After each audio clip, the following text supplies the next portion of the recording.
MMA, for some reason, because the promotions become like the NFL or the NBA, it becomes the big thing. We know there's world-class fighters everywhere. The production value is amazing. There's so much attached to it and so much history. But at the end of the day, it's about MMA fights. That's what it's about. It's about how good are these matchups? How good are the fighters? What am I going to see? To be a BMF, you either got to have a rough background, be an all-action fighter that turns all his fights into barn burners, or have that fight anyone, anywhere mentality. There are very few fighters that have all of those traits, and here at Athlete Central, we rank the top 10 BMFs in the UFC. Make sure you subscribe to the channel to never miss an Athlete Central video, and without further ado, let's dive straight into the countdown. Number 10, Kevin Holland. We start this list off with Big Mouth himself, Kevin Holland. Trailblazer earned his spot because of his tendency to fight anyone, anytime, anywhere. Those fighters truly are a dying breed. But you wouldn't say he is a BMF by the way he carries himself, but his actions speak louder than his words. And he says a lot of words. I mean, a lot. What happened? Glad you wanted to talk. Glad you wanted to talk. Go look at the time. Go look at the time.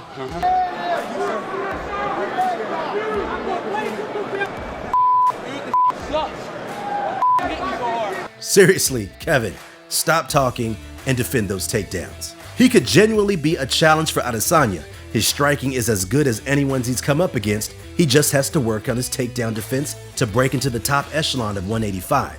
Holland won 5 fights in 2020, taking every short notice opportunity that came his way, including one in 2021, where he headlined 2 events in the space of 3 weeks, something that had never been done before.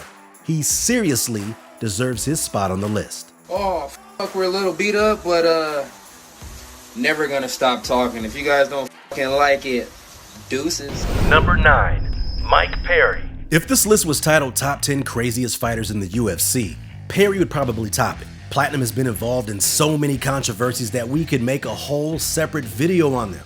But that doesn't change the fact that he's a BMF. Perry has an intense demeanor that he shows in his post-fight antics, screaming at opponents and really not caring about who he confronts. We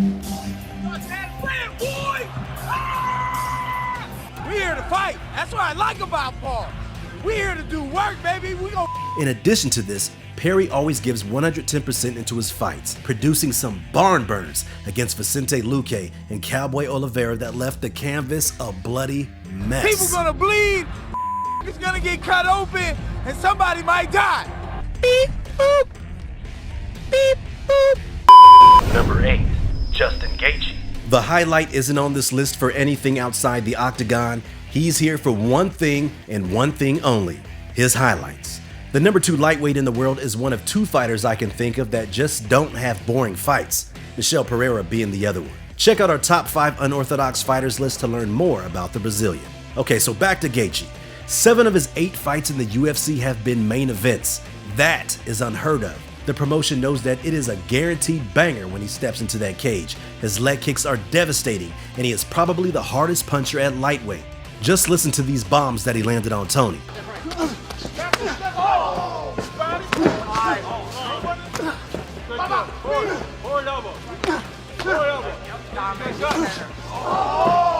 Khabib also confirmed that Justin is the hardest hitter he has ever fought. What higher praise could you get? This guy, he hit like truck, like nobody hit harder, harder than Justin Gaethje. Number 7, Tony Ferguson. Why is Tony higher on the list than the man that beat him? Let me explain.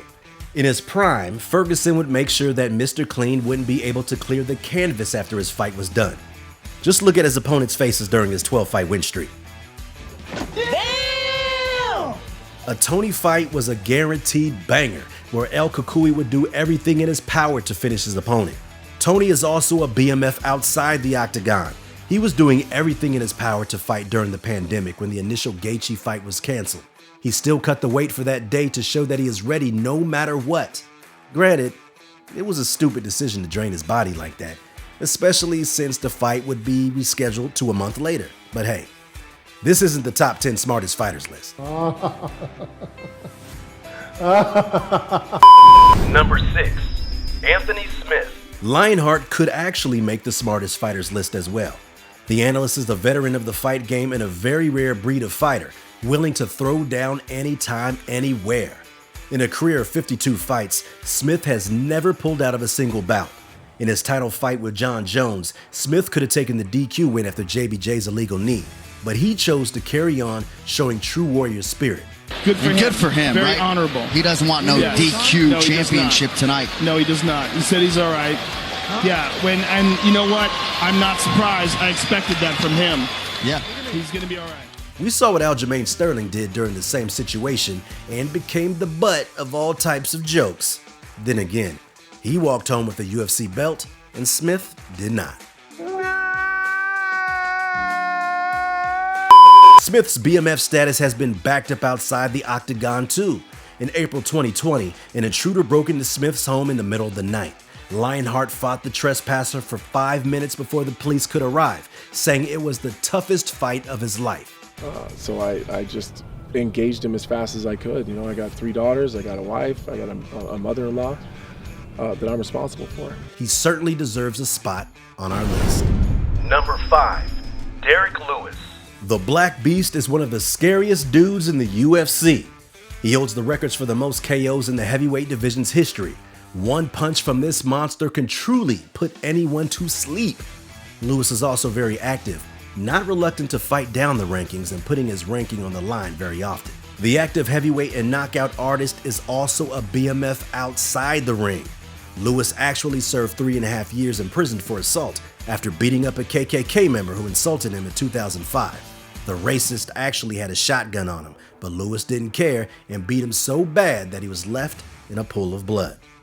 I tell people all the time, I don't regret, I don't, wish nothing like that would happen. I believe that I had to go through that situation to be a better person than I am today. So it's like, to me, I felt like I had to go through that situation to be a better father, be a better man here today. Because if not, then I for sure would have been going in and out of there. Lewis is a more recent example of his ruthlessness, like in May of this year, when he caught someone trying to break into his car and beat the brakes off of him before the police arrived. Try breaking my shit. Number 4, Lerone Murphy. His nickname, The Miracle, accurately describes Murphy because it is truly a miracle that he is alive. The Mancunian was shot 3 times in 2013, sustaining injuries to the head and neck. It's assumed that the shooting had to do with gang-related activity, and Murphy was in critical condition at the hospital. Doctors said that it was a miracle that he survived, and that's how he received his nickname. When that happened, it turned my life around. I ended up getting shot, changed my mindset a bit, got into training.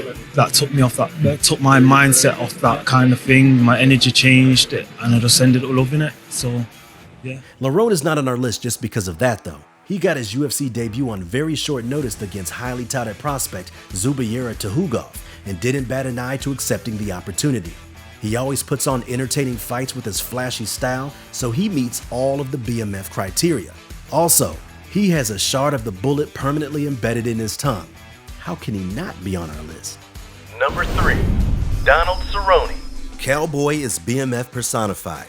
His gym is literally called the BMF Ranch. Their motto is, "We don't breed livestock, we train BMFs," so it's pretty hard to top that.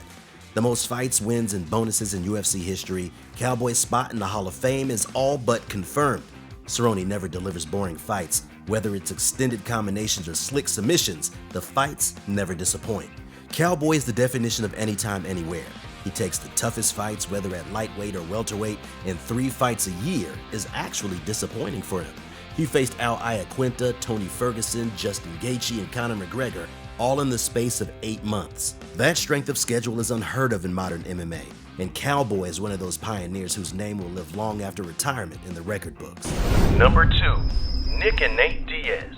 The Diaz brothers are undoubtedly up there with the baddest mofos in the UFC, but we just can't separate them. Their backstage brawls with the likes of Mayhem Miller show that they don't do anything for the camera and are all action even behind the curtains. Their affiliation with Stockton have made them fan favorites. They talk to their opponents during the fights and even use the Stockton slap. Have you ever seen anybody do that to Carlos Condit before? Yeah, Nate Diaz is actually kind of slapping him. Look at this. Where I come from, people like that get slapped.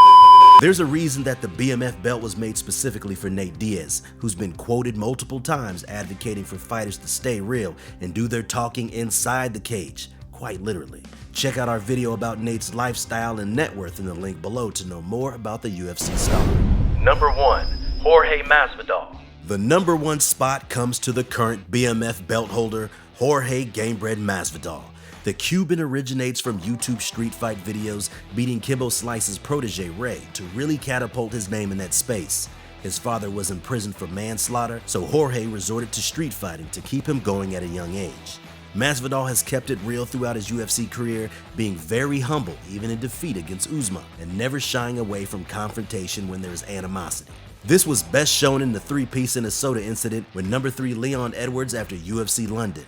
The two had a confrontation backstage and Masvidal left the Brit with a cut after the scuffle. Masvidal has now become a fan favorite and his BMF belt is quite deserved.